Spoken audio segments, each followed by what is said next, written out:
Good evening, everyone. New details in an absolutely heartbreaking story. A Valley man, woman, and 14 dogs were all killed while they were driving rescue animals from Phoenix to Canada.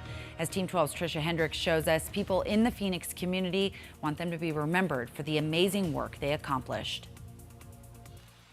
The aftermath, hard to look at following a deadly crash along I-15. Idaho State Police say 38-year-old Ann Watson and 40-year-old Christopher Crocht were transporting dogs when Crocht drove into the median and struck an embankment. Ann died at the scene. Christopher was flown to an Idaho hospital where he died from injuries. Heartbreaking. The first thing that came to my mind was the kids. Brandon Dively with Run Buddy Mobile spent a lot of time with Ann and Chris and their kids. It's terrible. The two ran a nonprofit animal rescue in Phoenix called Who Saved Who Rescue. A lot of the work that Who Saved Who did was kind of the stuff that some people stray away from. Doing the transports, these were dogs that, not a lot of people gave a chance to. Police say the dogs they were transporting of different breeds and sizes were being taken to Canada for adoption and appeared to have been in kennels.